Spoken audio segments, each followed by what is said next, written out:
যেটা করছি, যেহেতু তোমার কাছে বই নাই, তো আমি হচ্ছে বইয়ের আর কি স্ক্রিনশট নিছি বলা যায়। বই থেকে আমি হচ্ছে যেন তোমাদের কাছে যেহেতু বই নেই, দ্যাটস ওয়াই আমার এই লেকচার শিটটা কাইন্ড অফ বইয়ের কাজটাই করে দিবে।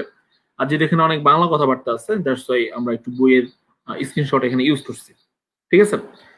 আচ্ছা, সো আমি সবার কমেন্ট দেখবো। তোমরা কারো যদি কোনো কোশ্চেন থাকে, আমি একটা বিষয় শেষ করার পর কোশ্চেন করবা, বা আমি কোনো কোশ্চেন গুলো সেটা কমেন্টে অ্যান্সার করবা।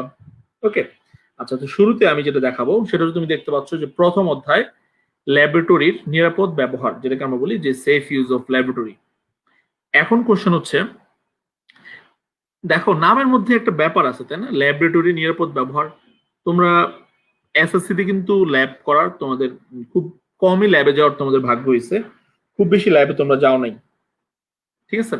আচ্ছা, কিন্তু এইচএসসি তে কিন্তু ল্যাব করা লাগবেই। এইচএসসি তোমাদের অবশ্যই ল্যাব করতে হবে, এবং এইচএসসি পরীক্ষা যেই ফাইনাল পরীক্ষা, যে এইচএসসি পরীক্ষা, সেখানেও ল্যাবের ব্যাপারটা খুব গুরুত্বপূর্ণ, বুঝছো? তার মানে ল্যাবে আমাদের কিছু, স্বাভাবিকভাবে ল্যাবে তুমি কি সাধারণ পোশাক পরে ল্যাবের কাজ করতে পারবা? অবশ্যই সেখানে কোনো রিস্ক থেকে যায়। দ্যাটস ওয়াই ল্যাবে আমাদের কিছু নির্দিষ্ট নিয়ম কানুন মেনে চলতে হবে। এই চ্যাপ্টারটার আলোচনার বিষয় হচ্ছে যে ল্যাবে তুমি কিভাবে নিজেকে নিরাপদ রাখবা। শুধু নিজেকে নিরাপদ রাখবা তা না, তুমি কিভাবে তোমার বন্ধুদেরও নিরাপদ রাখবা। ঠিক আছে? এবং তুমি পুরো ল্যাবটাকে নিরাপদ রাখবা। তার জন্য সবার আগে যেটা করানো হয় সেটা হলো তোমার কি, দেখো সেটা হচ্ছে যে 1.1 পয়েন্টটার দিকে তাকাও। আমি অন্য একটা কারণ নিয়ে, আচ্ছা 1.1, হ্যাঁ 1.1 আমি দেখতে পাচ্ছি যে লেখা আছে যে ল্যাবরেটরির ব্যবহার বিধি, পোশাক, তারপর হচ্ছে নিরাপদ গ্লাস, মাস্ক ও হ্যান্ড গ্লাভস। তো এটা আসলে ভীষণ সহজ। আমরা জানি যে তোমাকে ল্যাবে যাওয়ার আগে তোমাকে কিছু বিষয় জানতে হবে, যে ল্যাবে কিন্তু একটা অ্যাপ্রন পড়তে হয়। তোমরা সবাই অ্যাপ্রন চিনো, এটা কেমিস্ট্রি ল্যাব স্পেশালি অবশ্যই অ্যাপ্রন পড়তে হয়, এটা বাধ্যতামূলক। ঠিক আছে? কোশ্চেন হচ্ছে, তাহলে অ্যাপ্রন গুলা কিসের হয়? এটা কিন্তু এমসিকিউ আসে, এখানে অলরেডি দাগানো আছে দেখো, যে অ্যাপ্রন হইতে হবে সাদা সুতি কাপড় দিয়ে তৈরি করা হয়, সুতি কাপড়ের। ঠিক আছে? আচ্ছা, এটা কেন? কারণ অনেক সময় দেখা যায় যে ধরো ল্যাবে অনেকক্ষণ কাজ করা লাগে, তাহলে সুতি কাপড়টা কি বেশ আরামদায়ক হয়। আর সাদা সাদা কেন? সাদা কারণ তোমরা সবাই জানো যে সাদাতে গরম কম লাগে আর কি, বুঝছো? আচ্ছা, আর এই জিনিসটা মাথায় রেখে ল্যাবে কি হবে, ল্যাবে তোমার হচ্ছে ঢিলে, মানে অ্যাপ্রনটা ঢিলে ঢালা হওয়াটা আর কি তোমার হচ্ছে, মানে খুব বেশি ঢিলে ঢালা হওয়া উচিত না, আবার খুব বেশি যে গায়ে লেগে থাকবে তাও হওয়া উচিত না, মোটামুটি থাকলে চলে আর কি। ঠিক আছে? আচ্ছা, আর ল্যাব কোট যেটা আমরা অ্যাপ্রন করি সেটা নর্মালি ফুল হাতার চেয়ে দেখবে একটু হাতাটা একটু সামান্য কম থাকে আর কি, হাফ হাতা থাকে বলা যায়। একবার পুরোপুরি হাফ হাতাও না, তোমরা নিশ্চয়ই অ্যাপ্রন দেখছো, অ্যাপ্রনের হাতা কিন্তু একবার ফুল হাতা হয় না, হাফ হাতা হয় না, একটু ছোট থাকে। ঠিক আছে? এটা কেন? এটা কারণ হচ্ছে আমরা যখন কাজ করব যেন হাতায় মানে কোনো রাসায়নিক পদার্থ লেগে, যদি লম্বা হাতা যুক্ত অ্যাপ্রন পরো তাহলে সহজেই কোনো কেমিক্যাল লেগে যেতে পারে। ঠিক আছে? এই কারণে বা আমরা যখন বুনসেন বার্নার ব্যবহার করি আর কি ল্যাবে তাপ দেওয়ার জন্য, যখন বার্নার ব্যবহার করা হয়, যেন বার্নারে, আচ্ছা আমি একটু বড় করে দিই দেখার সুবিধার্থে, যেন তোমার কি হয়, এই বার্নারে বার্নার যে শিখা, আগুনের শিখার সঙ্গে যেন সংস্পর্শে না আসতে পারে। ঠিক আছে? তো তোমরা এই অ্যাপ্রনের ব্যাপারটা জাস্ট ফর এমসিকিউ, আমি এখানে কি কি জিনিসকে তোমার মানে দাগায় রাখতে বলবো, বা আমি এখানে অলরেডি দাগায় দিছি, দেখো যে এটা কি কাপড়ের হয়, হ্যাঁ, তারপর এটা তোমার হচ্ছে সাদা হয় কেন, তারপর এটা কি ফুল হাতা হওয়া উচিত নাকি হাফ হাতা হওয়া উচিত। ঠিক আছে? এই ব্যাপারটা আমরা এখান থেকে জানবো যে ল্যাব কোটটা কেমন হওয়া উচিত বা অ্যাপ্রনটা কেমন হওয়া উচিত as a chemistry lab student. তুমি যদি একটা কেমিস্ট্রি ল্যাবে যাও এবং তোমাকে সেখানে কাজ করতে হয়, তাহলে তুমি অবশ্যই অ্যাপ্রন পড়তে হবে, এবং সেই অ্যাপ্রনটা হবে কিরকম হবে সেটা আমরা এখন বলে দিলাম। এখন দেখো তাহলে অ্যাপ্রন আসলে কেন পড়ি আমরা? অ্যাপ্রন পড়ি হচ্ছে তোমার মানে ফার্স্ট অফ অল কি, যেমন এখানে লিখছে মানে ফার্স্ট লাইন দেখো, আমি তো প্রথম লাইন থেকে তাকাই, যে একটা হচ্ছে তুমি যেটা কেমিস্ট্রি ল্যাবে ঢুকতেছো একটু একটা আলাদা একটা ভাব আর কি, বুঝছো না? দেখবা যে আমাদের দেশে কি হয় যে তোমার, আমরা আমরা যদি কেউ মেডিকেলে পড়ি ধরো, ঠিক আছে, তাহলে দেখবে সবসময় তারা সাথে অ্যাপ্রন রাখে, এটা সবসময় যে ভাব তাও না, হ্যাঁ ওটা তো সবসময় লাগে বলেই রাখে। তারপরে তুমি যদি অ্যাপ্রন নিয়ে ঘুরো তাহলে আলাদা আলাদা একটা ব্যাপার স্যাপার মনে মনে একটা একটা ভাব আসবে আর কি। ঠিক আছে? আচ্ছা, যাই হোক, এটা একটা ফান ছিল। তবে এটা ঠিক আছে, এটা মানসিক প্রস্তুতি লাভ। আর দ্বিতীয় মেইন কারণ যেটা, সেটা হচ্ছে তোমাকে কোনো কেমিক্যাল থেকে তোমার হচ্ছে রক্ষা পাওয়া আর কি। ঠিক আছে? আচ্ছা, নিচে একটা কোশ্চেন করছে যে অনেক কলেজের মেয়েরা অ্যাপ্রন পরে যায় কেন? আচ্ছা, আম, অনেক কলেজের মেয়েরা অ্যাপ্রন পরে যায় কাইন্ড অফ হচ্ছে মানে ড্রেস হিসেবে পরে আর কি। ঠিক আছে? প্লাস পাশাপাশি ওদের ল্যাবের কাজটা ওদের অ্যাপ্রন দিয়ে হয়ে যায়, বাট বেশিরভাগ ক্ষেত্রে ড্রেস হিসেবে পরে, কাইন্ড অফ ড্রেস কোড হিসেবে পরে, ধরো যারা বোরকা পরে না তারা হয়তো অ্যাপ্রন পরে। ওকে, দ্যাটস গুড। আচ্ছা, এবার আসো সেকেন্ডলি, আসলে এই টপিকগুলো এই মুহূর্তে যেটা এখন প্যান্ডেমিক চলতেছে, কোভিড-19, সেই হিসেবে আমরা এখন যেগুলো পড়তেছি এগুলো অনেকটা তোমাদের পরিচিত লাগবে। যেমন নিরাপদ চশমা, এটা কিন্তু এখন খুব খুব কার্যকরী একটা জিনিস। তোমরা সবাই নিরাপদ চশমা দেখছো, হ্যাঁ, এগুলোকে মেনলি কিন্তু গগলস বলে। ফার্স্ট লাইনটা খেয়াল রাখতে বলবো যে রাসায়নিক পরীক্ষা করার সময় চোখে কি পড়তে হয়, চোখে গগলস ব্যবহার করতে হবে বা নিরাপদ চশমা ব্যবহার করতে হবে। ওকে, এটার কারণ হচ্ছে যেন যদি কোনো সময় কোনো রাসায়নিক পদার্থ ছিটকে আসে সেটা যেন তোমার চোখে না লাগে, বা ধরো কোনো ধোয়া সেগুলো যেন চোখে না আসতে পারে। তাহলে তুমি একটা ব্যাপার খেয়াল করে বলছো, ধোয়া থেকে যেন চোখ রক্ষা পায়। তাহলে আমরা যে চশমা পরি, ধরো আমিও চশমা পরি বা তোমরা অনেকে সাধারণত চশমা পরে, এগুলো দিয়ে কিন্তু ধোয়া রক্ষা ধোয়া থেকে রক্ষা পাবো না।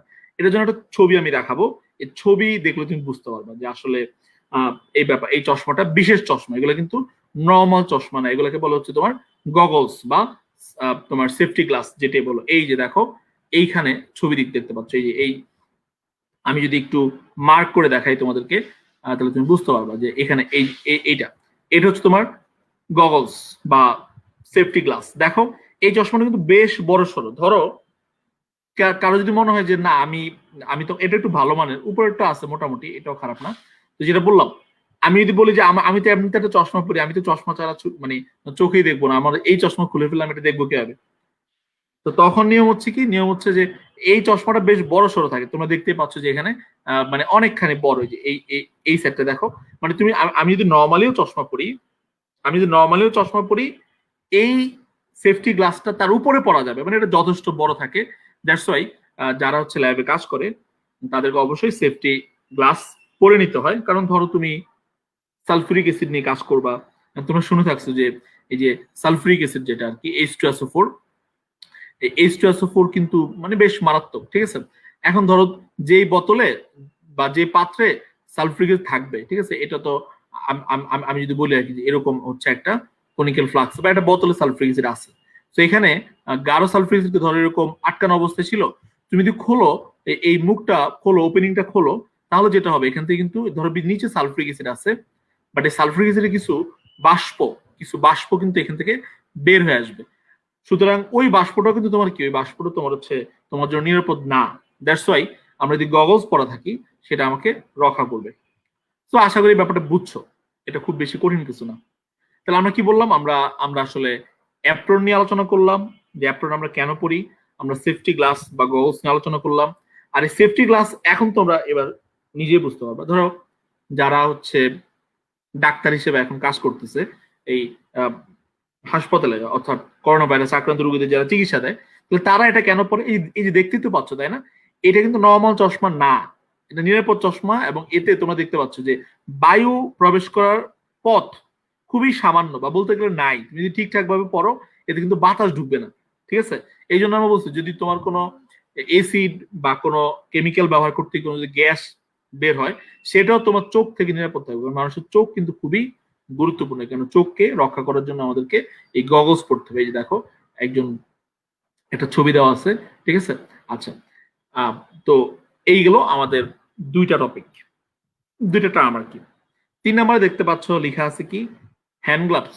এটা একদমই কমন সেন্স, আমরা সবাই জানি, বাট এই হ্যান্ড গ্লাভস থেকে বেশ গুরুত্বপূর্ণ কিছু কথা আছে।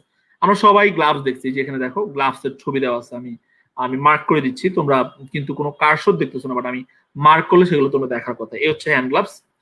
তো হ্যান্ড গ্লাভস তোমরা, এই যে আমি একটু গেটে বলতেছিলাম যে এখন তো হ্যান্ড গ্লাভস, মাস্ক, তারপর হচ্ছে তোমার নিরাপদ চশমা, এগুলো ব্যাপক আকারে দেখা যাচ্ছে। তো এগুলো নিয়ে আমাদের ভালো আইডিয়া আছে, কিন্তু এই হ্যান্ড গ্লাভসে বেশ কিছু প্রকারভেদ আছে, বুঝছো? তুমি যদি বাজারে যাও তুমি কিন্তু বিভিন্ন ধরনের গ্লাভস পাবা। তো কেমিস্ট্রি ল্যাবে এরকম বিভিন্ন ধরনের গ্লাভস কিন্তু ব্যবহার করা হয়। এই গ্লাভস গুলোর কারণ কি, ব্যবহার করার কারণ কি? দেখো, কারণ হচ্ছে এরকম যে ধরো তুমি বিভিন্ন বোতল, ল্যাবে যখন কাজ করবা তোমাকে বিভিন্ন ধরনের রাসায়নিক পদার্থের বোতল ধরতে হবে। এখন দেখা যাবে যে ধরতে গিয়ে তোমার কি হতে পারে, কোনো কারণে একটু এসিড বা একটু ক্ষার বা বিভিন্ন রাসায়নিক পদার্থ তোমার হাতের সংস্পর্শে আসতে পারে। কিন্তু গ্লাভস যদি পরা থাকে তখন দেখা যায় কি, যে যদি সে রাসায়নিক পদার্থটা দাহ্য হয় বা যদি সেটা বিষাক্ত হয়, তাও তোমার হাতকে সেটা ক্ষতি করতে পারবে না, ঠিক আছে? এই কারণেই দেখবা লেখা আছে যে হাতে হ্যান্ড গ্লাভস পরতে হবে, এতে ক্ষতিকারক রাসায়নিক পদার্থ যেমন এসিড বা ক্ষার বা বিভিন্ন ক্ষতিকারক রাসায়নিক পদার্থের সংস্পর্শ হাতে ঘটবে না। এবার আমি যেটা বললাম সেটা হচ্ছে যে বাজারে লেখা আছে যে কম দামে বিভিন্ন যেই মানে গ্লাভস পাওয়া যায় সেগুলোর মধ্যে বিভিন্ন ধরনের গ্লাভস আছে।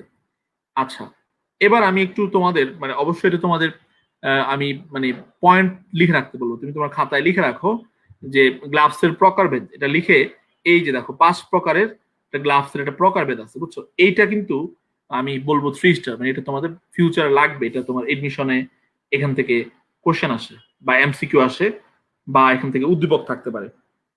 তাহলে আমি কি বললাম যে আমাদের এই গ্লাভসের প্রকারভেদ তোমরা খাতায় লিখে রাখতে পারো যে হ্যান্ড গ্লাভসের প্রকারভেদ, এবং এইটা আমাদের পড়তে হবে, এটা কিন্তু আমাদের পরীক্ষায় আসে, এটা গুরুত্বপূর্ণ। আমি বলতে চাচ্ছি কি যে বিভিন্ন ধরনের গ্লাভস পাওয়া যায়, যেমন ধরো বলে জিটেক্স গ্লাভস, একটাকে বলে জিটেক্স গ্লাভস, ঠিক আছে? তো এই জিটেক্স গ্লাভস আবার আরেকটা হচ্ছে ল্যাটেক্স গ্লাভস, মানে এগুলো তো এক ধরনের প্লাস্টিক, তোমরা তো সবাই দেখছো রাবার জাতীয় বা প্লাস্টিক জাতীয়। হ্যাঁ, এই প্লাস্টিকের বিভিন্ন প্রকারভেদ আছে আর কি। তো একটাকে বলে তোমার ভিনাইল গ্লাভস, যেমন আমি বলে এটা তোমার 19 পড়ছিলা যে পিভিসি পড়ছো না, পলি ভিনাইল ক্লোরাইড, তো ওরকম আর কি ভিনাইল দিয়ে যেটা যেটা পলি ভিনাইল ক্লোরাইড দিয়ে তৈরি করা এক ধরনের গ্লাভস আছে, ওগুলাকে বলে ভিনাইল গ্লাভস, বুঝছো? তো এগুলো সবই হচ্ছে বিভিন্ন মানে প্লাস্টিকের নাম থেকে আসছে। আবার আরেকটা হচ্ছে নিউপ্রিন গ্লাভস, দেখতে পাচ্ছ এই নিউপ্রিন গ্লাভস হচ্ছে আরেকটা প্লাস্টিক, পলি ক্লোরোপ্রিন দিয়ে তৈরি হয়। আচ্ছা, এবারে আমি যেটা তোমাদের পড়তে বলবো সেটা হচ্ছে তোমরা এই গ্লাভসের প্রকারভেদ থেকে কি পড়বা, তোমরা পড়বা এর ব্যবহার, এর ব্যবহারটা কি, তোমরা পড়বা এর ব্যবহার, বুঝছো? এই 3 স্টার আমি কিন্তু 3 স্টার বলছি, এবং এটা হচ্ছে ব্যবহারটা হচ্ছে আমাদের সবচেয়ে গুরুত্বপূর্ণ, ঠিক আছে? এই দেখো আমি বুঝাই বলি, ধরো তুমি ল্যাবে কি নিয়ে কাজ করবা, তুমি হচ্ছে জ্বলন্ত কোনো বস্তু নিয়ে কাজ করবা, অর্থাৎ তুমি তাপ দিবা। ধরো ফর এক্সাম্পল তুমি হচ্ছে তোমার যেদিন তোমার ল্যাব সেদিন তোমার প্রচুর তাপ দেওয়ার কাজটা আছে, তো ছোটখাটো জ্বলন্ত বস্তু নিয়ে যখন কাজ করবা তখন জিটেক্স গ্লাভস ব্যবহার করা হয়। কারণ কি? কারণ হচ্ছে এটা তাপ রোধক, মানে এটা হচ্ছে তোমার তাপ রোধ করতে পারে, অর্থাৎ যদি তুমি গরম কিছু ধরো তাহলে তোমার হাতে সেটার গরমটা অনুভূত হবে না আর কি। তাহলে মনে রাখবা যে ছোটখাটো জ্বলন্ত বস্তু নিয়ে কাজ করার সময় কোন ধরনের গ্লাভস ব্যবহার করতে হবে, সেটা হচ্ছে জিটেক্স গ্লাভস। ফাইন, এবার আসো ল্যাটেক্স গ্লাভস ব্যবহার করতে হবে কখন, সেটা হচ্ছে তোমার যদি যে সকল রাসায়নিক চামড়ায় লাগলে তোমার কি হয়, মানে ক্ষয় হয় এবং জ্বালা সৃষ্টি করে, তাদের ক্ষেত্রে আমরা ল্যাটেক্স গ্লাভস ব্যবহার করতে হবে। আমি অনেক কথা আমি বলতেছি, তোমাদের একটু যোগ দেওয়া প্রয়োজন। সেটা হচ্ছে আমি তোমাদের কাছে জানতে চাই আমাকে এমন একটা রাসায়নিকের নাম বলো যেটা চামড়ায় লাগলে ক্ষয় সৃষ্টি হয়। এমন একটা রাসায়নিকের নাম বলো যেটা চামড়ায় লাগলে ক্ষয় মানে তোমার হচ্ছে কি হয়, কাইন্ড অফ হচ্ছে পুড়ে যায় আর কি, কাইন্ড অফ ক্ষত সৃষ্টি হয় এরকম বলা যায়। আচ্ছা, তো এমন রাসায়নিকের নাম লিখো তো দেখি কমেন্টে, ঠিক আছে? অবশ্যই পারার কথা। আমার মনে রাখবা যে সকল রাসায়নিক চামড়া লাগলে জ্বালা সৃষ্টি হয় বা ক্ষয় সৃষ্টি হয় তাদের মানে আমরা তাদের নিয়ে যখন কাজ করব তখন আমরা ল্যাটেক্স গ্লাভস ব্যবহার করব। আচ্ছা, যেমন আমি দেখতে পাচ্ছি এহসান একটা অ্যান্সার লিখছে। আচ্ছা আমি বলে দিই, মনে রাখবা। হ্যাঁ, ও সঠিক উত্তর লিখছে। তোমরা 19 শুনছো যে আমিও কয়েকদিন আগে বলছিলাম একটা ক্লাসে যে সোডিয়াম হাইড্রোক্সাইড, এটা এটা লিখে রাখতে পারো, যা লিখবে এগুলো লিখে রাখবা। সোডিয়াম হাইড্রোক্সাইড কে বলে হচ্ছে caustic, caustic soda, caustic soda. Sodium hydroxide মানে কি? Caustic soda. এই কস্টিক কথার অর্থ হচ্ছে তোমার আসলে পোড়ানো, ঠিক আছে? মানে যেগুলা চামড়া, তোমার হাতে যদি সোডিয়াম হাইড্রোক্সাইড মানে মোটামুটি গাঢ় সোডিয়াম হাইড্রোক্সাইড যদি তোমার হাতে লাগে তাহলে হচ্ছে তোমার হাত কি হবে, কাইন্ড অফ হচ্ছে জ্বলবে, ব্যাপক জ্বলবে। ধরো অনেক সময় সামান্য আগুনের ছ্যাঁকা লাগলে যেমন জ্বলে না, এরকম কস্টিক সোডা যদি তোমার হাতে লাগে বা তুমি যদি তোমার হাতটাকে কস্টিক সোডা দ্রবণে ডুবাও তাহলে তোমার হাত কিন্তু প্রচন্ড জ্বলবে, ঠিক আছে? আচ্ছা, এই জন্য এটাকে বলে তোমার কস্টিক। কস্টিক কথার অর্থ হচ্ছে কি, ক্ষয়কারী। ওকে, আচ্ছা ফাইন। সো আমরা এটা বুঝলাম। আমি আরো অ্যান্সার পাচ্ছি, যেমন হচ্ছে নিশাদ লিখছে যে এইচসিএল। আসলে এইচসিএল হচ্ছে, হ্যাঁ এইচসিএল গাঢ় হইলে তোমার হচ্ছে, হ্যাঁ গাঢ় হইলে সেই ক্ষেত্রে ক্ষয়কারী, এইচসিএল ও ক্ষতিকর। যে কোনো এসিডি আসলে গাঢ় হইলে সেটা অবশ্যই ক্ষতিকর, ঠিক আছে? আচ্ছা, নাতাশা লিখছে সোডিয়াম ক্লোরাইড। না, সোডিয়াম ক্লোরাইড তো আসলে আমাদের খাদ্য লবণ, তাই না? তো সোডিয়াম ক্লোরাইড কিন্তু আমরা যদি ধরি তাহলে কিন্তু সেটা আমাদের হাতকে ক্ষয় করে না বা পোড়ায় টোড়ায় ফেলে না আর কি, ঠিক আছে? আচ্ছা, ওকে। তাহলে সোডিয়াম ক্লোরাইডকে আমরা আসলে ক্ষয়কারী বলি না। মনে রাখবা যে এসিড ক্ষার, স্পেশালি তীব্র এসিড তীব্র ক্ষার হচ্ছে ক্ষয়কারী। ওকে, তাহলে আমি তোমাদের তিনটা পয়েন্ট বললাম, সরি দুইটা পয়েন্ট বললাম। একটা হচ্ছে জ্বলন্ত বস্তু নিয়ে কাজ করার সময় ব্যবহার করা জিটেক্স গ্লাভস। তারপর হচ্ছে যে সকল পদার্থ ক্ষয় এবং জ্বালা সৃষ্টি করে তাদের জন্য ব্যবহার করবা লেটেক্স গ্লাভস, ঠিক আছে।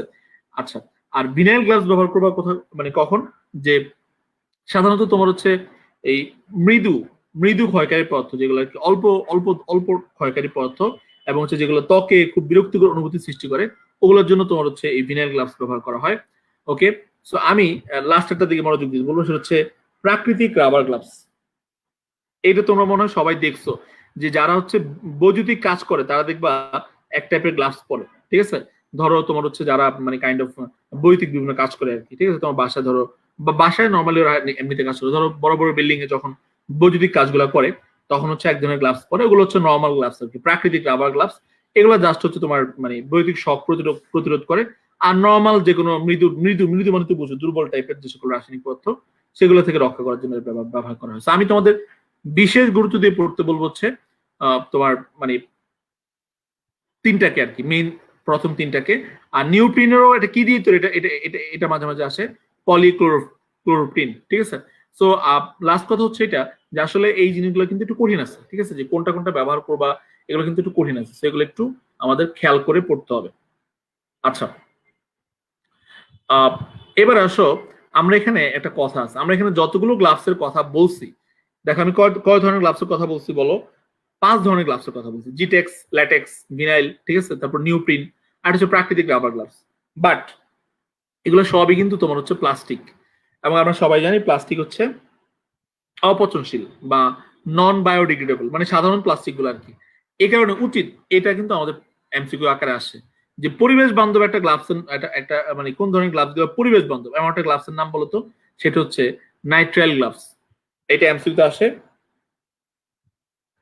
যে নাইট্রাইল গ্লাভস, এটা আমরা জানতে হবে, নাইট্রাইল রাবার গ্লাভস, ঠিক আছে। তো আমি সবাইকে আবার বলি, তোমরা হচ্ছে এটা এই জিনিসটা অবশ্যই দাগে রাখবা, এবং হচ্ছে তুমি নোটের মতো করে ফেলবা, ঠিক আছে, এবং নোটটা আমাকে দেখাবা। আচ্ছা, ওকে। একটা ভালো কোশ্চেন করছে শিলা, ও বলছে যে এই জিনিসগুলো কি টিচার দিবে নাকি নিয়ে যেতে হবে, ঠিক আছে। আচ্ছা, এখানে আমি একটু বলি, মনে রাখবা যে আসলে সত্যিকার অর্থে তোমার আমাদের কলেজ লাইফে যে ল্যাবগুলো হয়, ওখানে তোমার এত আহামরি কিছু হয় না, যে ধরো আমরা আসলে গ্লাস আসলে পড়ি না, মানে একদম ফ্র্যাঙ্কলি যদি বলি, আমরা কলেজ লাইফে বা বেশিরভাগ কলেজে সর্বোচ্চ অ্যাপ্রন নিয়ে খেলি, অ্যাপ্রনটা পড়ি, আর আসলে তেমন কিছু মানে পড়ি না, বুঝছো। সো মানে ওটা আসলে লাগে না, তোমরা নর্মালি অ্যাপ্রনই নিবা। হ্যাঁ, আর এর বাইরে আসলে তোমার আমরা কি বলা যেটাকে, এই অ্যাপ্রন নিব আর হচ্ছে ক্লাস করব, এবং হচ্ছে তোমার মাঝে মাঝে হয়তো দুই একবার তোমরা হয়তো ওই যে মাথায় যে আমরা ইউজ করি চুল রক্ষা পাওয়ার জন্য, ঠিক আছে, আমার একটা পড়তে পারো, অথবা কেউ চাইলে এই গগলস নিতে পারে, ঠিক আছে, বাট অ্যাপ্রনই যথেষ্ট। আচ্ছা, ওকে। এবার আমরা হচ্ছে যেটা দেখবো সেটা একটু দেখো।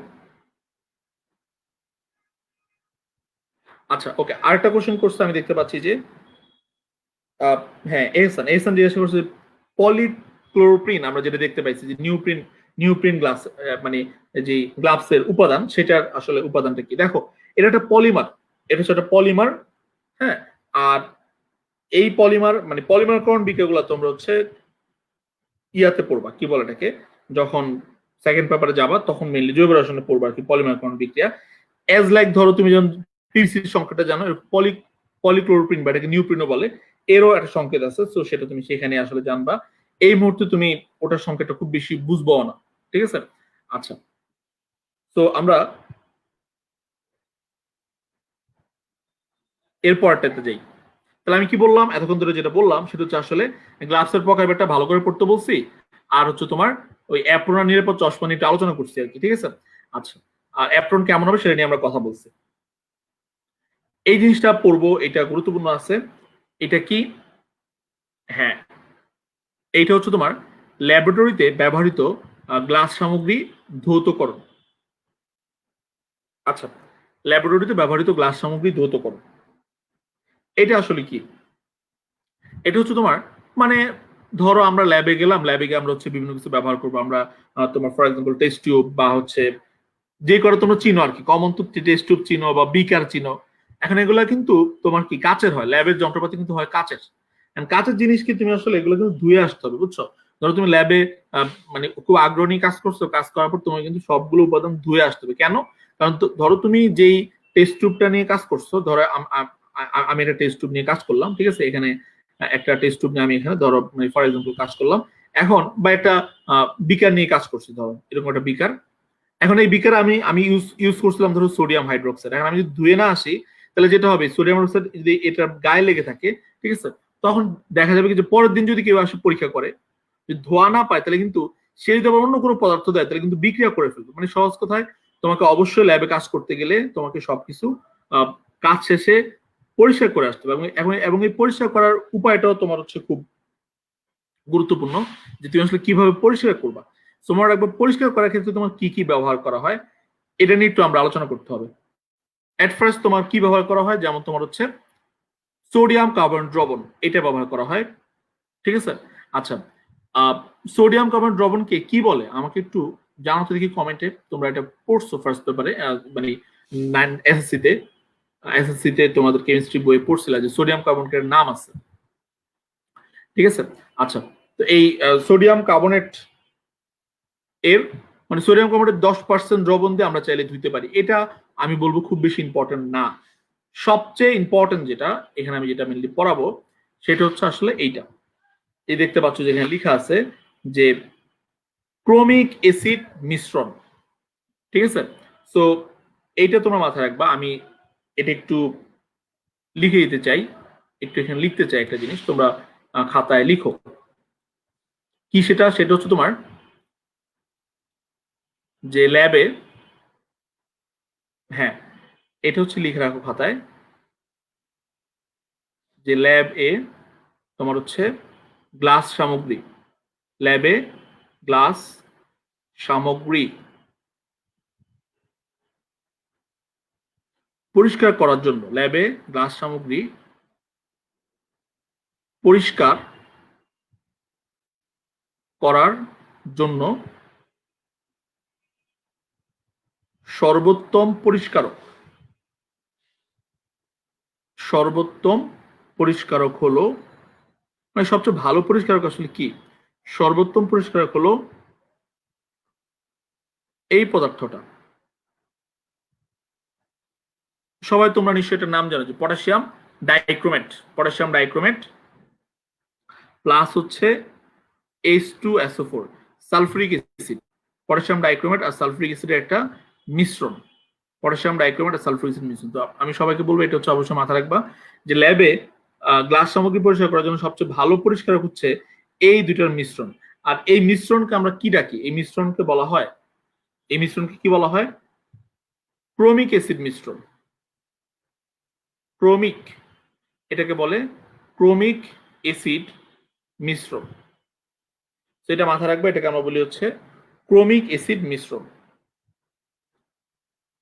ওকে, আচ্ছা এবার শুনো যেটা আসলে মানে পরিষ্কার করে কিভাবে, আমরা যদি এটি একটু আলোচনা করি। তোমরা 19 দেখছো যে ব্লিচিং পাউডার কিভাবে পরিষ্কার কাজ করে, এটা তোমরা দেখছিলা, ঠিক আছে? তো এই ক্রোমিক অ্যাসিড মিশ্রণ কিভাবে পরিষ্কার কাজ করে, আমি যদি এটা নিয়ে একটু কথা বলি তাহলে বেটার হয়।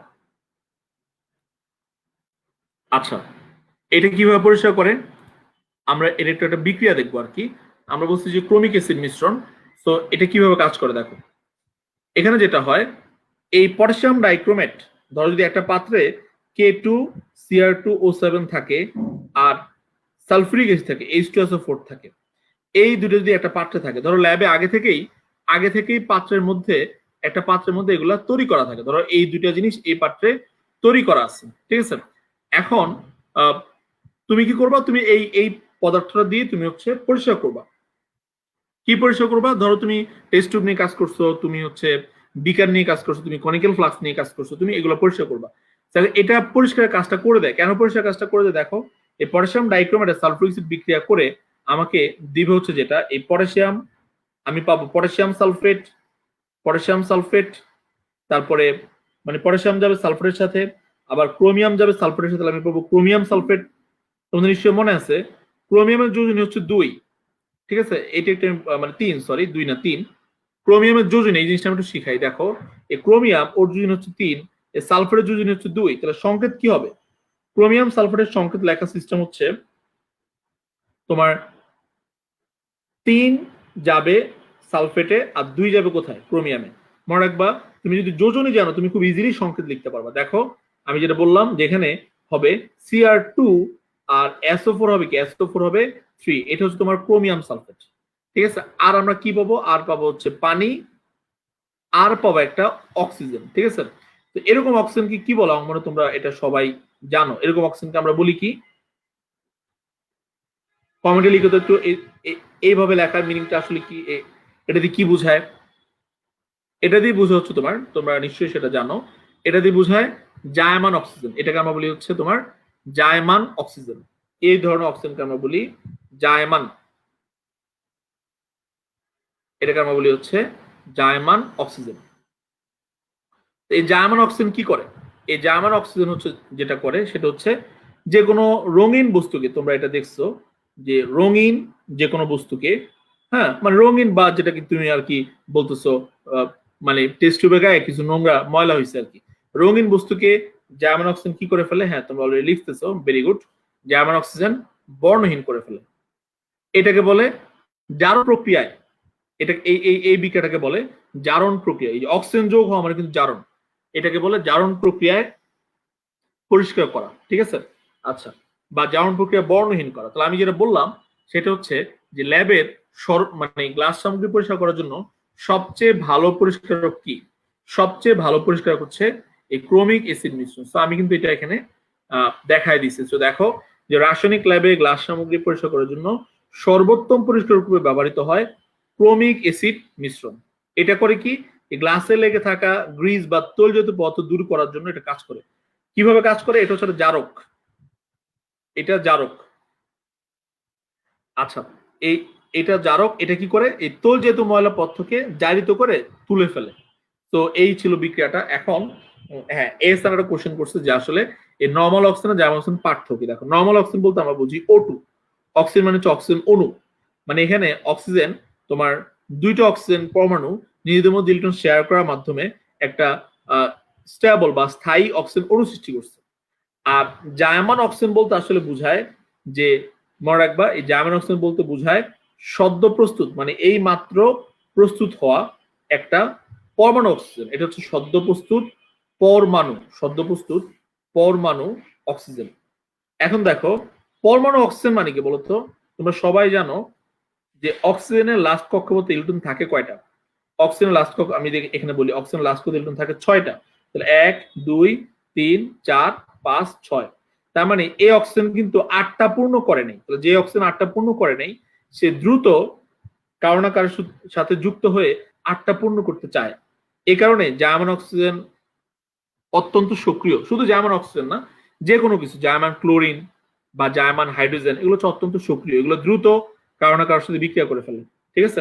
তাহলে তুমি চিনবা কি হবে? চিনবো হচ্ছে যে আমরা সংকেত দেখি, যদি আমি দেখি যে অক্সিজেনের বা যে কারো মানে উভয় পাশে যে আমরা দেখি যেরকম থার্ড ব্র্যাকেট দেওয়া বা ক্লোরিনের উভয় পাশে থার্ড ব্র্যাকেট দেওয়া, তাহলে আমরা বুঝবো সেটা সেটা আমাকে বুঝাইছে হচ্ছে জার্মান, ঠিক আছে। আচ্ছা, তাহলে কি বললাম যে ল্যাবে গ্লাস সামগ্রী বা ল্যাবে যেই ধরনের, আসলে ল্যাবে সবকিছুই গ্লাসের ব্যবহার করা হয়, বুঝছো। সকল পরীক্ষা নিরীক্ষা করা হয় গ্লাসের বা কাচের তৈরি সামগ্রীতে, সেটা টেস্ট টিউব হোক, পিপেট হোক, বুলেট হোক। আচ্ছা, তাহলে আশা করি এই কোশ্চেন অ্যান্সার পাইছো। ফুয়াদ ও বলছে যে আসলে ওরই কোশ্চেন যে এটার মধ্যে পার্থক্য কি। তাহলে মনে রাখবা অক্সিজেন হচ্ছে অক্সিজেন অণু, O2 হচ্ছে অক্সিজেন অণু, আর জার্মান অক্সিজেন বলতে আমরা বুঝি যে অক্সিজেন পরমাণু, সদ্য প্রস্তুত অক্সিজেন পরমাণু। আচ্ছা, এবার দেখে এখানে আরেকটা পরিষ্কারক কিন্তু আছে, সেটাকে বলে ডিটারজেন্ট ড্যাকন 90। এখন তুমি বলতে পারো স্যার এত কাহিনী করে কেন? আমরা তো ল্যাবে গিয়া ওই আমগো বাসায় যে সাবান থাকে ওই সাবান দিয়ে পরিষ্কার করতে পারি, এত কিছু লাগে কেন? আচ্ছা, মনে রাখবা প্রথম কথা হচ্ছে ক্রোমিক অ্যাসিড হচ্ছে সবচেয়ে ভালো পরিষ্কারক, মানে সেটা তোমার তীব্র জারক হওয়াতে একদম গ্লাস সামগ্রী গায়ে লেগে থাকা সবকিছু পরিষ্কার করে ফেলতে পারে। কিন্তু এই ডিটারজেন্ট ড্যাকন 90 একটা সুবিধা আছে, সুবিধা হচ্ছে এটা যে ড্যাকন 90 হচ্ছে এই যে এই লাইনটা খেয়াল করো, এটি হচ্ছে 100% অণুজীব দ্বারা ভাঙনযোগ্য বা বায়োডিগ্রেডেবল এবং ফসফেট মুক্ত পরিষ্কারক। তোমরা 9-10-এ এই জিনিসটা শুনছো নিশ্চয়ই যে ডিটারজেন্টের একটা সমস্যা আছে। ধরো ডিটারজেন্ট যেটা আমরা যে বলি, ডিটারজেন্ট আমরা ইউজ করি বাসায়, ধরো হুইল, পাওয়ার হোয়াইট বা যেটাই বলো, এগুলার একটা সমস্যা আছে। সমস্যা হচ্ছে এগুলোর মধ্যে থাকে হচ্ছে ফসফেট। ফসফেটের সংকেত কি? PO4 3- মানে ফসফেটের যৌগ থাকে। ধরো তুমি, আমি একটা গ্রামে থাকি ধরো, এখন ওই গ্রামে একটাই পুকুর। এখন গ্রামের সব মানুষ ধরো ওই পুকুরে গোসল করে। এখন তারা ডিটারজেন্ট ব্যবহার করতেছে, তাহলে কি হবে? এই ডিটারজেন্টের মধ্যে কি আছে? ফসফেট আছে। এই ফসফেট ওয়ালা ডিটারজেন্ট কিন্তু পরিবেশ বান্ধব না। কেন পরিবেশ বান্ধব না? কারণ ফসফেট হচ্ছে শৈবাল এর জন্য খুব, মানে উদ্ভিদের জন্য একটা অন্যতম উপাদান। উদ্ভিদের যে একটা অন্যতম উপাদান, মানে যে সকল উপাদান উদ্ভিদের জন্য অত্যাবশ্যকীয়, তার মধ্যে কিন্তু এই ফসফরাস একটা আর কি। ঠিক আছে?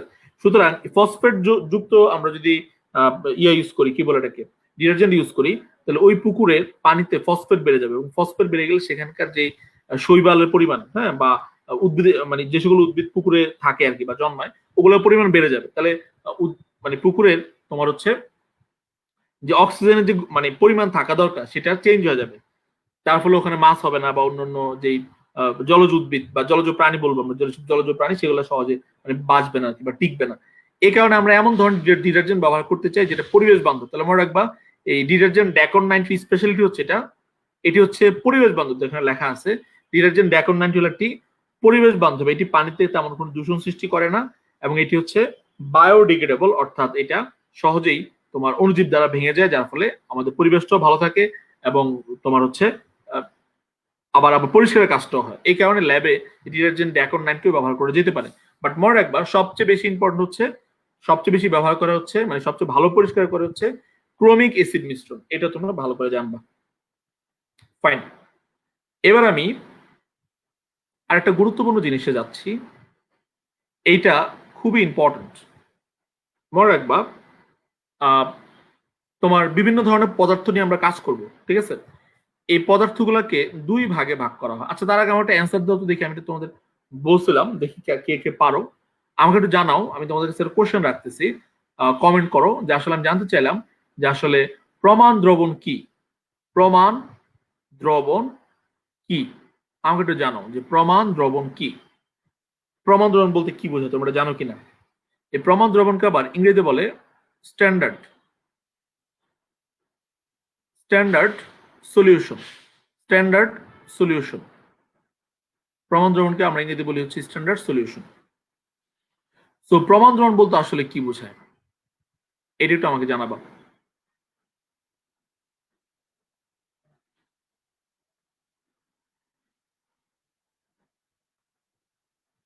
ওকে, আচ্ছা। তো আমি তোমরা নিশ্চয়ই লিখতেছো, আমি একটু বলে দিই আসলে এটা বলতে ঠিক কি বোঝায়। মনে রাখবো, প্রমাণ দ্রবণ মানে হচ্ছে, ধরো তুমি ল্যাবে গেলা। এখন আমি তোমাকে দুইটা পাঠ্য দিলাম, ঠিক আছে?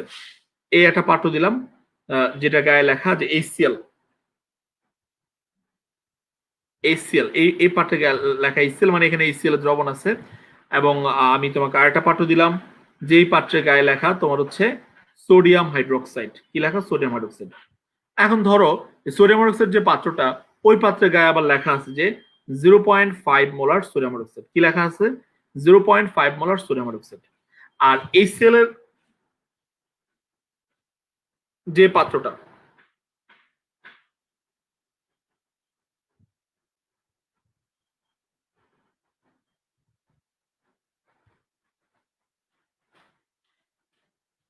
HCl যে পাত্রটা, সেটাতে দেখা গেল কি যে কিছুই লেখা নেই। কি বললাম যে একটা দুইটা পাত্র দেওয়া আছে, বা দুইটা পাত্র তোমাকে আমি দিলাম। একটা গায়ে লেখা আছে 0.5 molar HCl, sorry, sodium hydroxide. আর একটা পাত্রের গায়ে কিছুই লেখা নাই। আচ্ছা, মনে রাখবো প্রমাণ দ্রবণ বলতে আসলে কি বোঝায়। হ্যাঁ, আচ্ছা, এটা তোমাদের জানা নাই। আমি এটা অ্যান্সারটা হচ্ছে বলে দিই। প্রমাণ দ্রবণ বলতে আসলে বোঝায় যে যে দ্রবণের ঘনমাত্রা জানা থাকে, ঠিক আছে? এটা তোমরা লিখে রাখো যে যে দ্রবণের ঘনমাত্রা, যে দ্রবণের ঘনমাত্রা, যে দ্রবণের ঘনমাত্রা জানা থাকে, যে দ্রবণের ঘনমাত্রা জানা থাকে, তাকে প্রমাণ দ্রবণ বলে। যে দ্রবণের ঘনমাত্রা জানা থাকে তাকে হচ্ছে তোমার কি বলে, প্রমাণ দ্রবণ বলে। লিখে রাখো যে জাস্ট যে দ্রবণের ঘনমাত্রা জানা থাকে তাকে প্রমাণ দ্রবণ বলে। তার মানে কি বোঝা গেল, এই যে আমি এখানে দুটো দ্রবণ দিচ্ছি, হাইড্রোক্লোরিক অ্যাসিড দ্রবণ আর সোডিয়াম হাইড্রোক্সাইড দ্রবণ, এর মধ্যে প্রমাণ দ্রবণ স্ট্যান্ডার্ড দ্রবণ বা স্ট্যান্ডার্ড সলিউশন হচ্ছে আসলে কে, সোডিয়াম হাইড্রোক্সাইড। ওকে, তাহলে কি বললাম, যে আমরা যে দ্রবণের ঘনমাত্রা জানবো বা যে দ্রবণের ঘনমাত্রা আমরা জানি ওই দ্রবণটাকে বলা হচ্ছে প্রমাণ দ্রবণ। আচ্ছা, বা স্ট্যান্ডার্ড সলিউশন। এবারে শুনো, ল্যাবে যে সকল মানে মানে রাসায়নিক ব্যবহার করা হয় তার মধ্যে কিছু বৈশিষ্ট্য আছে। বৈশিষ্ট্য হচ্ছে এরকম যে যদি তুমি দেখো যে ধরো তুমি এরকম ধরো আজকে বৃহস্পতিবার, তুমি হচ্ছে ল্যাবে গেছিলা, ল্যাবে গিয়ে তুমি একটা দ্রবণ বানাইছো। কিসের দ্রবণ বানাইছো? ফর এক্সাম্পল তুমি এই যে আমরা যেটা লিখছিলাম পটাশিয়াম ডাইক্রোমেট K2Cr2O7 দ্রবণটা তুমি বানাইছো। এটা বানিয়ে তুমি রেখে আসছো, ঠিক আছে। আচ্ছা, এবং এটা বানায় তুমি এটা ঘনমাত্রা মাপছিলা, তুমি এটা ঘনমাত্রা ছিল ধরো সেমিমোলার আর কি, 0.5 মোলার। তো তুমি 0.5 মোলার পটাশিয়াম ডাইক্রোমেটের একটা দ্রবণ তৈরি করছো ক তারিখে? আজকে তোমার হচ্ছে 9 তারিখ, ঠিক আছে। আজকে 9 তারিখ এটা তুমি বানাইছো। এখন এক সপ্তাহ পর গিয়ে মানে তুমি দ্রবণটাকে হচ্ছে এই রেখে আসছো, রেখে তুমি এক সপ্তাহ পর গেছো, এক সপ্তাহ পর গিয়ে তুমি এই পটাশিয়াম ডাইক্রোমেটের ঘনমাত্রা আবার পরীক্ষা করলা, পরীক্ষা করে দেখলা যে এখনো তার ঘনমাত্রা কত আছে, 0.5 মোলারই আছে। মানে কি, মানে হচ্ছে তোমার মনে রাখবা যে ল্যাবে দুই ধরনের পদার্থ আমরা ব্যবহার করি। একটা হচ্ছে তোমার, একটাকে বলে প্রাইমারি স্ট্যান্ডার্ড পদার্থ, দেখো একটাকে বলে প্রাইমারি স্ট্যান্ডার্ড পদার্থ, আর একটাকে বলে সেকেন্ডারি স্ট্যান্ডার্ড পদার্থ। মানে হলো গিয়ে যে সকল পদার্থকে ধরো তুমি পটাশিয়াম ডাইক্রোমেটকে 0.5 মোলার বানাইছিলা, বানায় রেখে আসছো, দেখা গেল যে এক সপ্তাহ পরেও বা 15 দিন পরেও গিয়ে দেখলা যে তার ঘনমাত্রা 0.5 মোলারই আছে, তার ঘনমাত্রা কিন্তু চেঞ্জ হয়নি। 0.5 মোলার থেকে 0.5 কোনো ধরনের পরিবর্তন আসে নাই। এই ধরনের পদার্থকে আমরা বলি প্রাইমারি, কি বলি, প্রাইমারি বা মুখ্য, মানে এটাকে আমরা বলি প্রাইমারি স্ট্যান্ডার্ড পদার্থ। আচ্ছা, আর সেকেন্ডারি তাহলে কোনটা? সেকেন্ডারি হচ্ছে এমন একটা পদার্থ যেটা তুমি বানায় আসছিলা, বাট ফর এক্সাম্পল আমি বললাম কি যে তুমি সোডিয়াম হাইড্রোক্সাইড একটা দ্রবণ বানাইছিলা। আচ্ছা, আমি একটা ধরো পাত্র নিলাম, আমি নিলাম সোডিয়াম হাইড্রোক্সাইড। এখন সোডিয়াম হাইড্রোক্সাইড আমি নিছি কতটুকু, নিচে হচ্ছে ওরকম যে ধরো 0.7 মোলার। দেখা গেল আমি আজকে বানাইছি 0.7 মোলার, এক মাস পর এসে দেখলাম বা এক সপ্তাহ পর এসে দেখলাম যে সোডিয়াম হাইড্রোক্সাইডের ঘনমাত্রা আসলে 0.7 মোলার নাই, চেঞ্জ হয়ে গেছে। তো যদি চেঞ্জ হয়ে যায়, এরকম পরিবর্তন হয়ে যায়, যে সকল পদার্থের ক্ষেত্রে এরকম পরিবর্তন হয়ে যায় তাদেরকে আমরা বলি সেকেন্ডারি স্ট্যান্ডার্ড পদার্থ। তাহলে মনে রাখবা, প্রাইমারি স্ট্যান্ডার্ড পদার্থ, সেকেন্ডারি স্ট্যান্ডার্ড পদার্থ মানে কি? সংজ্ঞা দেখো, যেসব প্রাইমারি স্ট্যান্ডার্ড পদার্থটা আগে দেখো, যেসব শুষ্ক রাসায়নিক পদার্থকে বিশুদ্ধ অবস্থায় প্রস্তুত করা যায়, যারা বাতাসের সংস্পর্শে বিক্রিয়া করে না। যেমন আমি বলছি যে পটাশিয়াম ডাইক্রোমেটকে তুমি দীর্ঘদিন রেখে দিল তার ঘনমাত্রা একই থাকবে, কিন্তু সোডিয়াম হাইড্রোক্সাইডকে দীর্ঘদিন রেখে দিলে ঘনমাত্রা একই থাকবে না। কেন থাকবে না? সোডিয়াম হাইড্রোক্সাইডের বৈশিষ্ট্য হচ্ছে সে বাতাসের যে উপাদান থাকে তাদের সঙ্গে বিক্রিয়া করে ফেলে, বিক্রিয়া করে সে বা পাত্রের সঙ্গে বিক্রিয়া করে ফেলে, বিক্রিয়া করে সে কি করে, সে তোমার হচ্ছে মানে ঘনমাত্রা চেঞ্জ করে ফেলে।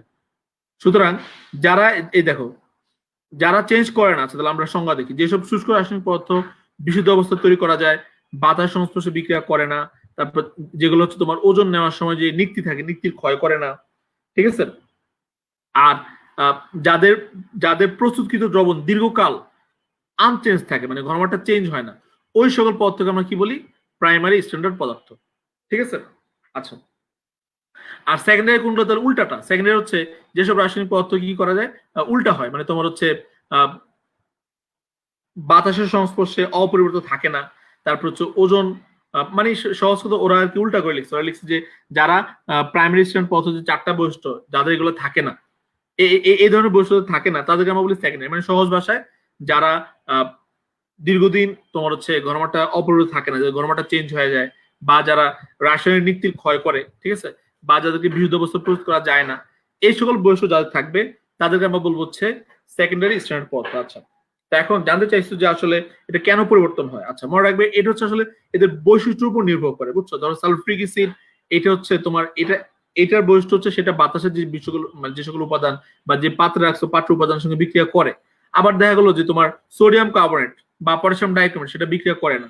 মানে এই ক্ষেত্রে তোমার হচ্ছে এই যে সকল পদার্থ বিক্রিয়া করে তারা একরকম আর যারা বিক্রয় করে না, তাদের বৈশিষ্ট্যগত মানে আলাদা আলাদা থাকে বা পার্থক্য থাকে।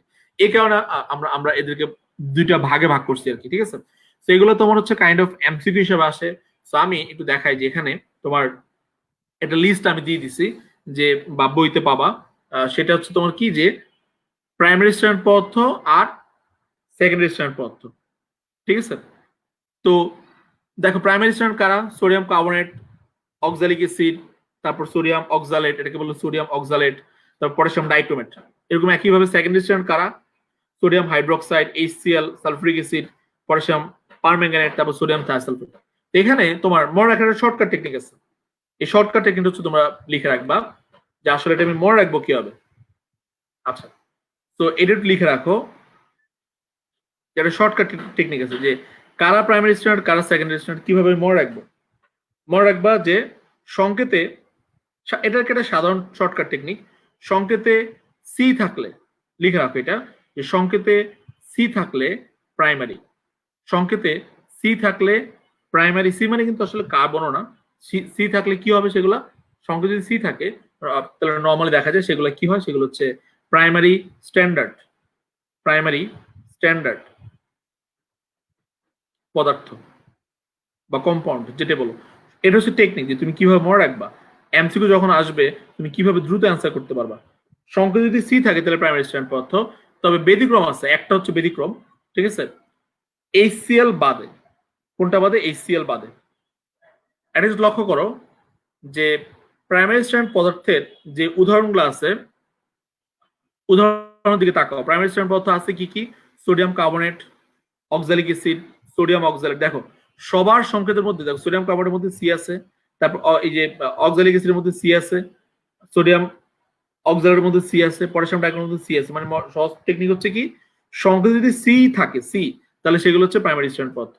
আর তবে HCl এর মধ্যে সি থাকা সত্ত্বেও সেটা কিন্তু সেকেন্ডারি। মনে রাখবা এটা কিন্তু জাস্ট টেকনিক, এটা কিন্তু কোনো লজিক দিয়ে আসে না, এটা জাস্ট হচ্ছে নর্মালি এইচএসসি লেভেলে যেগুলো আসে সেগুলোর ক্ষেত্রে আমরা এটা থেকে খুব ইজিলি বুঝতে পারি যে তোমার হচ্ছে যদি বলো নিচের কোনটি প্রাইমারি স্ট্যান্ড পদার্থ, তখন তুমি কি ইজিলি বলতে পারবা যে আসলে এটা প্রাইমারি নাকি সেকেন্ডারি। যেমন আমি তোমাকে যদি এখনই বলি ফর এক্সাম্পল, তোমার হচ্ছে কি যে আমরা একটু যে এক্সাম্পল গুলো দেখছি ওগুলোর মধ্যে যেমন ধরো সোডিয়াম হাইড্রোক্সাইড প্রাইমারি নাকি সেকেন্ডারি, তো তুমি খুব ইজিলি বলতে পারবো আচ্ছা সোডিয়াম হাইড্রোক্সাইড তো সি তো নাই, তার বলছি সি থাকলে প্রাইমারি, সুতরাং সোডিয়াম হাইড্রোক্সাইড সেকেন্ডারি। তারপর ধরো সালফুরিক অ্যাসিড, এটা কি সেকেন্ডারি, ঠিক আছে। তারপর ধরো খুব কমন হচ্ছে পটাশিয়াম পারম্যাঙ্গানেট, এটা কি সেকেন্ডারি। কেন সেকেন্ডারি? কারণ সি নেই। তো মুখস্থ করাটা তো ঝামেলা, মুখস্থ না করে আচ্ছা আমরা এইভাবে সহজে মনে রাখবো যে সংকেত যদি সি থাকে তাহলে সেগুলোকে আমরা বলি হচ্ছে প্রাইমারি, আর যদি তোমার সি না থাকে তাহলে সেগুলোকে আমরা বলি সেকেন্ডারি। তবে HCl কিন্তু সেকেন্ডারি। তো এই লাইনটা খেয়াল রাখলে চলে যে সংকেতে সি থাকলে, আমরা এখানে যে লাইনটা লিখে দিচ্ছি এটা মাথায় রাখবা যে সংকেতে সি থাকলে সেটা হচ্ছে তোমার প্রাইমারি স্ট্যান্ডার্ড পদার্থ উইদাউট HCl বাদে। আচ্ছা, শিলা জানতে চাইছে আণবিক ভর কেন দিচ্ছে। আণবিক ভর জাস্ট হচ্ছে ওই পদার্থ হিসেবে আণবিক ভরটা দিচ্ছে আর কি, যে এই প্রাইমারি, এখানে আসলে আণবিক ভরের তেমন কোনো কাজ নাই। আচ্ছা, এবার আমরা ল্যাবে আমরা আরেকটা জিনিস পড়বো, সেটা হচ্ছে তোমার কি, ধরো তুমি ল্যাবে কাজ করতে গেছো, এখন কাজ করতে গিয়ে কি হয়, অনেক সময় দুর্ঘটনা ঘটতে পারে। ওকে, দুর্ঘটনা যদি ঘটে তখন তুমি কি করবা, এটা নিয়ে এখানে আলোচনা করা হয়েছে। যেমন তোমার হচ্ছে কি বলছে যে যদি মানে প্রাথমিক চিকিৎসা কি দিবা, এটা এমসিকিউ হিসেবে আসে। যদি তোমার কারো পুড়ে যায়, কোনো কারণে যদি পুড়ে যায়, পুড়ে গেলে কি দিবা। পুড়ে গেলে সবাই আমরা জানি যে ফার্স্টে পানি দিতে হবে, ঠান্ডা পানি প্রয়োগ করতে হবে। এরপর হচ্ছে মানে পুড়ে গেলে যে ক্রিম লাগায়, বার্নল ক্রিম, সেটা ইউজ করতে হবে। আচ্ছা, ওকে, এটা আমরা জানি। ইম্পর্টেন্ট হচ্ছে এটা তোমরা সবাই খেয়াল রাখবা। এই খ আর গ এই দুটো হচ্ছে 3 স্টার। যে ল্যাবে যদি কাজ করতে গিয়ে কারো হাতে বা কারো ত্বকে যদি এসিড লাগে, এসিড, তাহলে কি দিবা। তা আমরা সবাই মোটামুটি জানি যে এসিড লাগলে কি দিবা। এসিড কে দূর করতে পারে কে বলো? খার। তাহলে এসিড লাগলে তুমি খার দিবা, কিন্তু তুমি কি সোডিয়াম হাইড্রোক্সাইড দিবা? মোটেই না, কারণ সোডিয়াম হাইড্রোক্সাইড দিলে কি হবে, সোডিয়াম হাইড্রোক্সাইড আবার তীব্র খার। সুতরাং দেখা যাবে যে তুমি ভালোর জন্য খার দিছো, বাট যদি সোডিয়াম হাইড্রোক্সাইড দাও তাহলে কিন্তু হাত পুড়ে যাবে, মানে ত্বক পুড়ে যাবে, কারণ সোডিয়াম হাইড্রোক্সাইড আবার কি করে, ত্বককে পোড়ায়। দ্যাটস আমরা যদি এসিড লাগে তাহলে দিব খার, বাট সেই খারটা কিন্তু কোনোভাবেই তীব্র খার হবে না, হ্যাঁ, সেটা হবে মৃদু খার। তো মৃদু খার হিসেবে কি ব্যবহার করা হয়, এটা মুখস্থ করবা। 5%, এর নাম কি, এর নাম লেখা যায় কি সবাই, যেখানে লিখছে যে NaHCO3 নাম তোমরা সবাই জানো, এটার নামটা কমেন্টে লিখো। আচ্ছা, মুশফিক সালাম জানিয়েছে। মুশফিক ওয়ালাইকুম সালাম। লেট করস কেন? কি বললাম যে হাতে অ্যাসিড লাগলে আমরা কি দিব? আমরা দিব হচ্ছে 5%, এটাকে বলে সোডিয়াম বাইকার্বনেট। এটাকে আমরা বলি হচ্ছে সোডিয়াম, এই এটা আমরা মাথায় রাখবো যে NaHCO3 এটাকে আমরা বলি হচ্ছে sodium sodium bicarbonate bicarbonate sodium bicarbonate, বা এটাকে আমরা সোডিয়াম হাইড্রোজেন কার্বনেটও বলে থাকি। সোডিয়াম হাইড্রোজেন কার্বনেটও বলে থাকি। তাহলে মনে রাখবা, কারো ত্বকে যদি অ্যাসিড লাগে তাহলে আমরা সেখানে কি দিব? আমরা সেখানে দিব হচ্ছে তোমার 5% সোডিয়াম বাইকার্বনেটের দ্রবণ। 5% বলতে কি বোঝায় তোমরা কিন্তু সেটা শিখছো, তোমাদের সেটা শিখাইছিলাম। 5% বলতে বোঝায়, আমরা যদি বলি 5%, 5% মানে হচ্ছে 100 ml 100 ml দ্রবণে সোডিয়াম বাইকার্বনেট আছে 5 গ্রাম। অর্থাৎ তুমি একটা দ্রবণ যদি বানাও এবং দ্রবণের আয়তন যদি হয় 100 ml, সেই 100 ml এ 5 গ্রাম সোডিয়াম বাইকার্বনেট তুমি কি করবা? মিশাবা। মিশিয়ে যে দ্রবণটা পাবা, যদি কারো হাতে অ্যাসিড লাগে বা ত্বকে অ্যাসিড লাগে তাহলে তুমি সেখানে ভালো করে পানি দিয়ে ধুয়ে, তারপর মানে আগে ভালো করে পানি দিবা, পানি দিয়ে তারপর হচ্ছে এই সোডিয়াম বাইকার্বনেটের দ্রবণ দিয়ে ভালো করে ধুয়ে দিবা। তারপর যদি পুড়ে যায়, পুড়ে গেলে এই বার্ন লোশন, কি বলছে এখানে, যে অ্যান্টিসেপটিক বার্ন লোশন বা বার্ন ক্রিম লাগানো যেতে পারে। এবার যদি খাওয়ার পরে অ্যাসিড লাগলে কি দিবা সেটা বললাম। যদি খার লাগে তাহলে কি দিবা? খার লাগলে দিবা তুমি হচ্ছে অ্যাসিড। তাহলে দেখো, অ্যাসিড লাগলে দিবা খার, আর খার লাগলে দিবা অ্যাসিড। তাহলে অ্যাসিড কোনটা? সেই অ্যাসিড আমাদের জানতে হবে, সেটা হচ্ছে বোরিক অ্যাসিড। বোরিক অ্যাসিড দ্রবণ দিতে হবে। আর যদি চোখে লাগে তাহলে অবশ্যই সঙ্গে সঙ্গে প্রচুর পানি দিয়ে বোরিক অ্যাসিড দিতে হবে। ত্বকে লাগলেও বোরিক অ্যাসিড দিতে হবে। আর চোখ হচ্ছে ধোয়ার পর, যেহেতু চোখ খুব সেন্সিটিভ, ডাক্তার দেখাতে হবে, তো ডাক্তারের শরণাপন্ন হতে হবে। তো তোমরা যেটা করবা সেটা হচ্ছে কি, আমি কি বললাম যে আমাকে মুখস্থ করতে হবে যে খার লাগলে আমরা দিব হচ্ছে বোরিক অ্যাসিড। বোরিক অ্যাসিড মানে H3BO3, এটাকে আমরা বলি বোরিক অ্যাসিড। এই বোরিক অ্যাসিড হচ্ছে তোমার আমরা ইউজ করব যদি কারো ত্বকে তোমার খার পড়ে। ওকে, আচ্ছা। আর কেটে গেলে কি ইউজ করা হয় এটা একটু জেনে রাখো। কেটে গেলে একটা দ্রবণ ব্যবহার করে, যেটাকে আমরা বলি টিংচার আয়োডিন দ্রবণ। যদি কারো কেটে যায়, কেটে গেলে সেখানে হচ্ছে ডেটল দিয়ে ধুয়ে তারপর হচ্ছে টিংচার আয়োডিন দিয়ে ব্যান্ডেজ করা যেতে পারে। বুঝছো? আচ্ছা। তো আমি বেশি গুরুত্ব দিয়ে পড়তে বলছি কি, অ্যাসিড আর হচ্ছে খার লাগলে কি করবা তা। ওকে, আমরা একটু শেষ দিকে চলে আসছি, একটু মনোযোগ দাও। এই জিনিসটা তোমরা দেখছো, এটা তোমরা 19 বইতে দেখছিলা, বাট এখানে কিছু গুরুত্বপূর্ণ কথা আছে। আমি যদি বলি এই চ্যাপ্টারে মানে এডমিশনের জন্য সবচেয়ে ইম্পর্টেন্ট, মানে অনেক বেশি ইম্পর্টেন্ট, যদি তুমি এডমিশনের পারপাসে চিন্তা করো, তাহলে সবচেয়ে ইম্পর্টেন্ট টপিক হচ্ছে এইটা। মানে আমরা এডমিশনের বেলায় তোমার হচ্ছে এই জিনিসগুলো সবচেয়ে বেশি আসে, যেটাকে আমরা বলি হচ্ছে তোমার হ্যাজার্ড সিম্বলস বা ঝুঁকি চিহ্ন বা চিহ্ন ঝুঁকি, যেটাই বলো হ্যাজার্ড সিম্বল। হ্যাজার্ড সিম্বল বলতে বোঝায় যে ল্যাবে যখন তুমি বিভিন্ন দ্রবণ নিয়ে কাজ করবা বা বিভিন্ন যৌগ নিয়ে কাজ করবা, তখন তাদের যে পাত্র থাকবে ওই পাত্রের গায়ে একটা লেবেল লাগা দিতে হয়। লেবেল দেখে আমরা বুঝতে পারবো যে ওই পাত্রে কি আছে এবং সেটাকে কিভাবে হ্যান্ডেল করতে হবে, সেটা নিয়ে কিভাবে কাজ করতে হবে। তো ফার্স্ট অফ অল আমি যদি বলি যে ধরো যেরকম একটা ক্রস চিহ্ন দেখো এবং তার পাশে এন লেখা দেখো, তাহলে বুঝতে হবে এটা হার্মফুল। আর যদি আই লেখা দেখো, আই আই দেখলে তুমি বুঝবে সেটা হচ্ছে উত্তেজক। ঠিক আছে? আচ্ছা, সো আমি একটু বুঝায় বলি যে এই এরকম হার্মফুল বা ক্ষতিকারক আসলে কি কি আছে। উদাহরণ মুখস্থ করতে হবে। ক্ষতিকারক আছে জৈব দ্রাবক, তারপর তোমার হচ্ছে বিভিন্ন ধরনের রং, হ্যাঁ, তারপর অ্যান্টিফ্রিজ, হ্যাঁ, তারপর পোকামাকড় মারা ওষুধ। এগুলো তোমার হচ্ছে এই বেশ ক্ষতিকারক। এগুলো যদি তোমার চোখে লাগে বা ত্বকে লাগে, ঠিক আছে, তাহলে সেটা তোমার হচ্ছে মারাত্মক ক্ষতি হতে পারে আর কি। আচ্ছা, সুতরাং স্বাভাবিক যেগুলো ক্ষতিকারক, দ্যাটস কি করতে হবে, হাতে গ্লাভস পরতে হবে, মাস্ক ব্যবহার করতে হবে। তো আমি ফার্স্ট একটু চিহ্নগুলো দেখাই দিই। এরা কঙ্কালের চিহ্ন দেখলে আমরা কি বুঝবো? টক্সিক। ঠিক আছে? তারপর এরকম যদি আগুনের চিহ্ন দেখি তাহলে আমরা বুঝবো সেটা হচ্ছে দাহ্য পদার্থ বা ফ্লেমেবল। ওকে, দাহ্য। এরকম দাহ্যর উদাহরণগুলো তোমরা ভালো করে শিখবা যে কি কি আছে: ethanol, ether, bromine, zinc powder, aerosol, petroleum.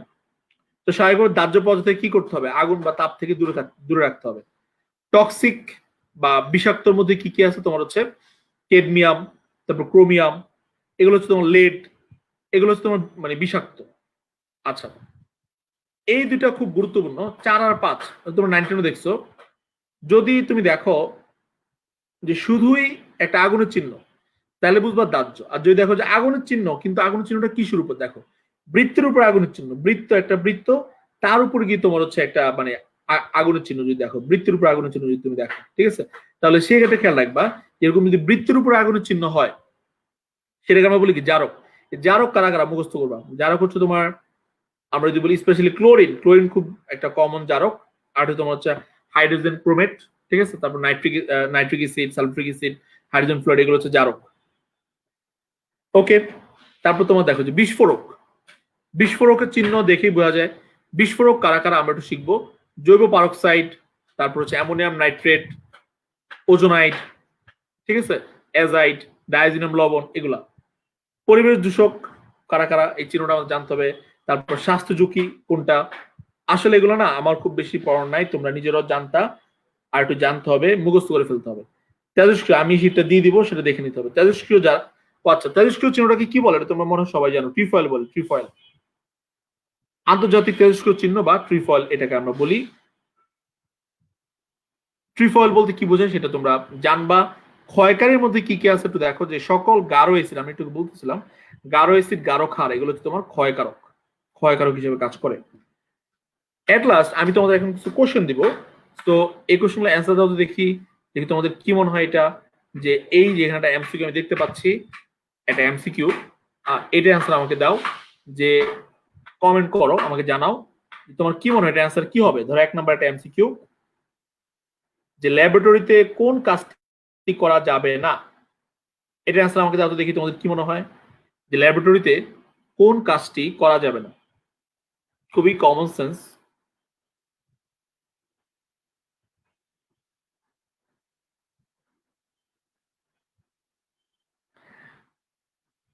আচ্ছা, এটা খুবই কমন সেন্স, ল্যাবরেটরিতে কাজ করা, কোন কাজটা করা যাবে না, এটা একটা বোর্ড পরীক্ষা আসছিল, ঠিক আছে। তো আমরা সবাই জানি ল্যাবরেটরিতে কোনোভাবেই ল্যাবে খাওয়া, খাদ্য গ্রহণ করার কথা না, ঠিক আছে। তারপর হচ্ছে শ্বাস প্রশ্বাস, তো শ্বাস প্রশ্বাস না নিয়ে কই যাবা, শ্বাস প্রশ্বাস তো নিতেই হবে। সুতরাং ল্যাবে যেটা করা যাবে না সেটা হচ্ছে খাদ্য গ্রহণ এবং পান করা, এই দুটো করা যাবে না। তাহলে অ্যান্সার হচ্ছে 2 মানে 1 ও 3, ঠিক আছে। ওকে, আচ্ছা এখানে আমি আরেকটা এমসিকিউ দিচ্ছি, দেখি তো এটার অ্যান্সার দাও তো দেখি। এখানে তোমার এই কোশ্চেন হচ্ছে এখান থেকে 2 নাম্বার ধরেছি, নিচের কোনটি, এটা অ্যান্সার দাও, নিচের কোনটি ল্যাবরেটরিতে যন্ত্রপাতি পরিষ্কারক হিসেবে ব্যবহৃত হয়, এটা একটা বোর্ড কোশ্চেন, আমাকে একটু জানাও যে নিচের কোনটি ল্যাবরেটরিতে পরিষ্কারক হিসেবে ব্যবহৃত। তোমরা একটু এখানে দেখছো, খুব গুরুত্বপূর্ণ, খুব বিখ্যাত কোশ্চেন। আমরা বলছিলাম যে যন্ত্রপাতি পরিষ্কার করার জন্য আমরা ব্যবহার করব ক্রোমিক অ্যাসিড মিশ্রণ। আর ক্রোমিক অ্যাসিড মিশ্রণ বলতে আমরা বুঝি যে এইটা, যে খ নাম্বারটা অ্যান্সার হচ্ছে পটাশিয়াম ডাইক্রোমেট এবং সালফ্রিক অ্যাসিডের মিশ্রণ। ওকে, আচ্ছা 3 নাম্বার একটা কোশ্চেন আমি দেখাচ্ছি, এটা আমাকে অ্যান্সার করে করে দাও। 3 নাম্বার, যে চামড়ায় অ্যাসিড পড়লে কি করবা, এটা জানো, চামড়ায় অ্যাসিড পড়লে কি করবা। অপশন হচ্ছে পানি দিয়ে মানে ধুতে হয়, লঘু সোডিয়াম বাইকার্বনেট দ্রবণ দিয়ে ধুতে হয়, বার্নল ক্রিম ব্যবহার করতে হয়। কি মনে হয় এটা অ্যান্সার কি হবে? চামড়ায় অ্যাসিড পড়লে কি করবা?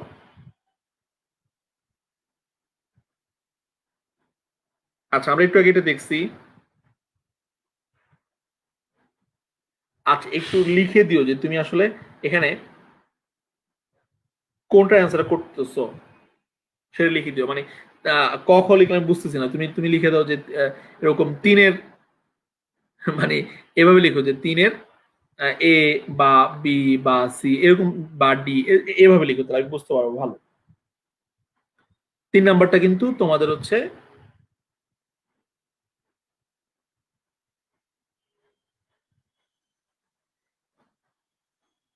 তোমাদের কমন সেন্স খাটাতে হবে। 3 নাম্বার হচ্ছে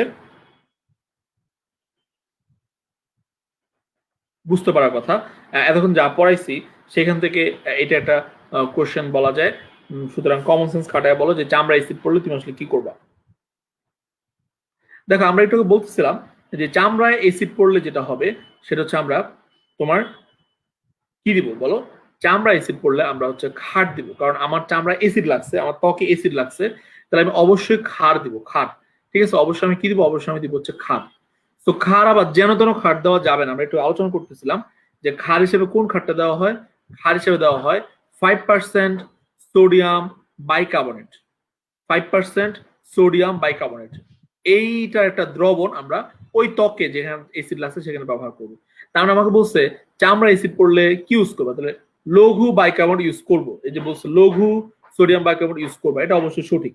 আচ্ছা, এবার দেখো আমরা সেখানেও বলছিলাম, আমাদের কিন্তু সেটা লেখা ছিল, তোমাদের এই কারণে মনোযোগ দিতে হবে যে আমরা এই যে আমাদের মানে লেখা ছিল যে তোমার হচ্ছে এই দেখো, এই যে আমি যেখানে দাগাচ্ছি এদিকে খেয়াল করো, হাতে অ্যাসিড লাগলে মৃদু পরিষ্কার রূপে 5% সোডিয়াম বাইকার্বনেট দ্রবণ দিয়ে ভালোভাবে ধুয়ে ফার্স্ট এড বক্স থেকে অ্যান্টিসেপটিক বার্ন লোশন বা বার্নল ক্রিম লাগানো যেতে পারে। বুঝছো, কারণ কি জানো, কারণ অ্যাসিড লাগলে কিন্তু অনেক সময় তোমার কি হয়, মানে পুড়ে যায় আর কি, মানে অ্যাসিড লাগলে তোমার হচ্ছে জ্বালা পোড়া করে।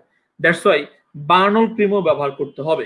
তার মানে 2ও হবে 3 হবে। আবার এক নাম্বার আছে পানি দিয়ে ধুতে হয়, মনে রাখবা এটা, এটা হচ্ছে কমন সেন্স। এটা অ্যান্সার হচ্ছে 1 2 3, ঠিক আছে, এটা অ্যান্সার হচ্ছে 1 2 3। পানি দিয়ে ধুতে হয় কেন জানো, কারণ ধরো তোমার যেখানে অ্যাসিড লাগছে, যে ত্বকে যেখানে অ্যাসিড লাগছে সেটাকে দ্রুত পানি দিলে কি হবে জানো, পানি দিলে সেটা ঘনত্বটা কমে যাবে আর কি। আগে পানি দিতে হয়, বুঝছো, ভালো করে পানি দিয়ে ধুইতে হয়। ধুয়ে তারপর আমরা কি করব, ফার্স্ট এড বক্স, মানে ল্যাবে তো দ্রুত কাজ করতে হবে, আর ল্যাবে তো আর ডাক্তার থাকে না, ল্যাবে তো হচ্ছে নিজেরা যে কাজটা করি আমরা, সেটা হচ্ছে কি এই সোডিয়াম বাইকার্বনেট দ্রবণ দিয়ে ওই জায়গাটা ধুয়ে দেই, তারপর বার্নল ক্রিম লাগাই, তারপর তাকে ডাক্তারের কাছে নিয়ে যাই। মানে ফার্স্ট এড বক্স মানে জরুরি চিকিৎসা, তোমরা সবাই জানো, এটা আমরা করি।